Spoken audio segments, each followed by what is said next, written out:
Well, folks, we got an early Christmas gift this week when a federal appeals court, the 11th Circuit Court of Appeals, ruled in favor of a lower court's decision, saying that both Donald Trump and Alina Habba did, in fact, file a knowingly frivolous lawsuit back in 2022. And because it was knowingly frivolous and had no merit whatsoever, both Trump and Alina Habba are still on the hook for the roughly $1 million in fines that the lower court had imposed upon them. So Alina Habba's really bad year continues to get worse. And I say really bad year because, of course, hey, she was appointed the interim U.S. attorney for the District of New Jersey. And then her prosecutions fell apart, much like Lindsay Halligan's. Then, of course, the court said, you have to leave. You've overstayed your welcome here. Your time's up. And then she goes back and they're like, yeah, you can't do that. You're not the U.S. attorney. You're literally just cosplaying as a U.S. attorney. So everything for Habba has been really, really horrible this year. And this is just the icing on the cake to round it all out. She's got to pay, her portion of the $1 million fine for filing this idiotic lawsuit back in 2022. For those of you who may have forgotten, the lawsuit was against people like Hillary Clinton, James Comey, Peter Strzok, Lisa Page, basically all of Donald Trump's enemies from his first term in office. Now, I don't know why Hillary was on that list. You did beat her with the Electoral College in 2016, and then she was out, she's gone.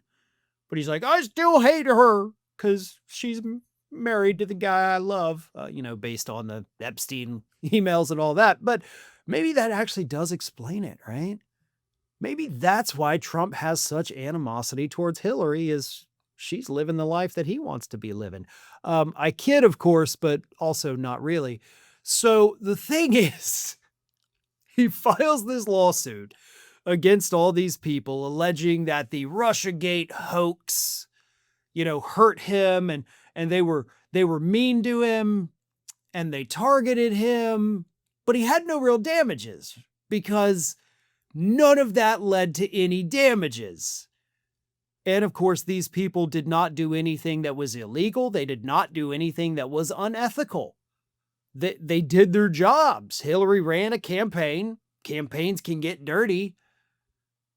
Comey actually tried to help Trump by announcing the investigation into, some of Hillary's staffers right before the 2016 election. And that, of course, is what dropped her poll numbers. So Comey was in your corner. And then Strzok and Page, literally the rest of the folks in the lawsuit too, were just doing their jobs that they were assigned to. So the lower court was like, yeah, you don't have a lawsuit. This is insanely frivolous. You owe the court $1 million. They appealed it, of course, and this week the 11th Circuit Court of Appeals said this in their ruling.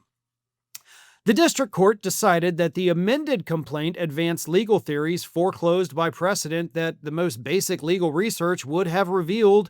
Trump and Habba argue that the case law is unsettled or there was a reasonable request for an extension of the law, at least for the tolling argument, and many of Trump and Habba's legal arguments were indeed frivolous. Trump leaves all these frivolous claims behind, making a total of 11 of his 16 claims he does not appeal.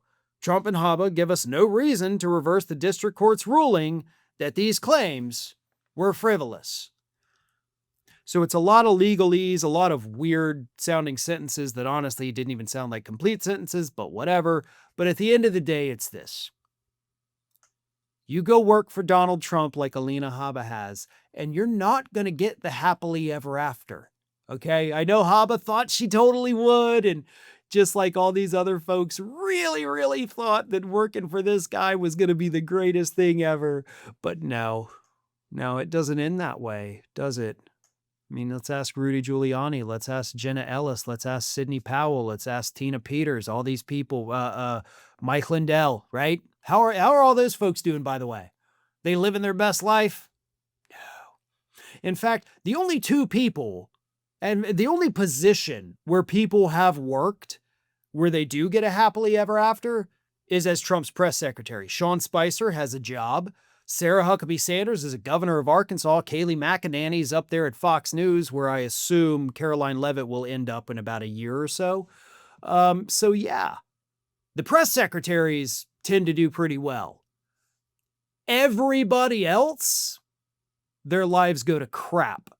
And Alina Habba is just the latest in a long line of people that are suffering nothing but misfortune for throwing in their lot with Donald Trump. Hey everyone, we are maybe just days away from hitting 1 million subscribers. Fewer than 15,000 subscribers to go at this point, and we need your help. If you are not already subscribed to the channel, please do so, and tell your friends. If you have progressive-minded individuals in your life that are not subscribed to Fair and Balanced, please send them a link, send them a video, let them see what it's all about, and encourage them to subscribe. We are hoping to hit that 1 million mark before the end of this year, but I think we can do it even quicker than that. So again, if you're not already subscribed, please do so. And don't forget to share the channel with your friends. And as always, like and comment on the videos.